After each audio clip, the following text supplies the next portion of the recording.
In this module, we have explored a few aspects pertaining to process design and capacity. As we know, these ideas are applicable to both manufacturing and service settings. By collecting the required information, we identified certain information, the precedence, constraints, process times, all that, if you may recall.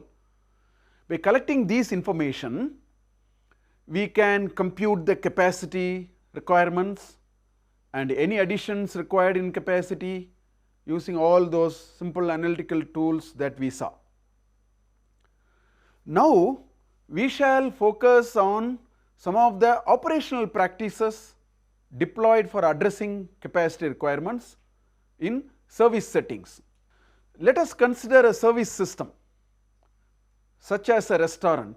If we visit a restaurant, let us say between 7:30 and 9:30 in the morning, we may notice that the demand is at its peak. Typically, these are peak hours. On the other hand, if we visit the same restaurant between, let us say, 3 p.m. and 5 p.m., we may find that it is not as crowded as in the morning. This is very characteristic of the restaurants. There are peak hours and there are not so peak hours. So, we all know that most of the service systems have this peak hour as well as non-peak hour zones of demand. Therefore, one question of interest to us is how do we address capacity requirements during peak hours? Because we cannot build capacity for a peak hour, it will be hugely unutilized at other periods of the time, which will make us very costly and unattractive and so on. So, the question is how do we address capacity requirements during peak hours? So, the first strategy for capacity planning during peak hours is to narrow the service portfolio offered to the customers. This is very intuitive because if we offer too many varieties, we may end up losing capacity in changing over from one variety to another and setting up the system for the new variety. Generally, we lose some capacity when we change over from one variety to other. In restaurant example, we always notice that when we go during peak hours, they do not give us a very exquisite continental cuisines and so on. Particularly a fast food joint, they will offer a narrow product portfolio because that is the only way you can address capacity, or maybe that is one of the ways to address capacity during peak hour. So, this is one strategy. Now, the second strategy to manage capacity is to say, can we shift the excess demand from the peak zone to a non-peak zone? This is another way. So, this can be achieved in two ways. Generally, in practice we have seen it.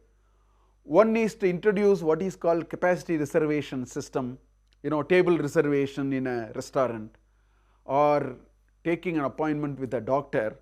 So, these are ways by which what we can do is we will spill over the capacity from one zone to another zone. It happens to be that from the peak zone you can perhaps spill over the capacity to a non-peak zone. If you do not provide it, we may lose it because they may choose to go to some other doctor or some other hotel, something can happen. So, this is one way shifting demand out by reservations and prior appointments and so on. Another way is to use pricing strategies to address capacity problems. One can offer discounts and which will shift the demand from a peak to a non-peak. You can offer promotions, pricing for the, in fact one can offer a premium pricing for the peak hour capacity. All these will adjust the demand.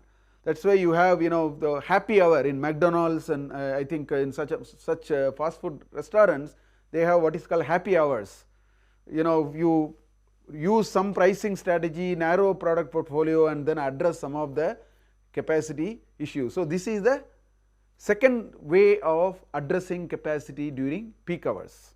The third method to address capacity problems in service businesses, particularly this peak hour, non-peak hour problem, is to have multi-skilling of the workforce. We have to multi-skill the workforce so that one can adapt a flexible workforce in various stages of the service delivery to address the demand. Just think about it. During peak hours, the order taking person can also double up as the server by addressing certain quick immediate service requirements that the customer faces. So one can also have a temporary workers to increase capacity, but we must remember that this will be limited only to semi-skilled and unskilled trade. But nevertheless, one can use a workforce dimension of multi-skilling, temporary workers, and these are ways by which we can uncover extra capacity during peak hours by changing some of these operational practices that we have.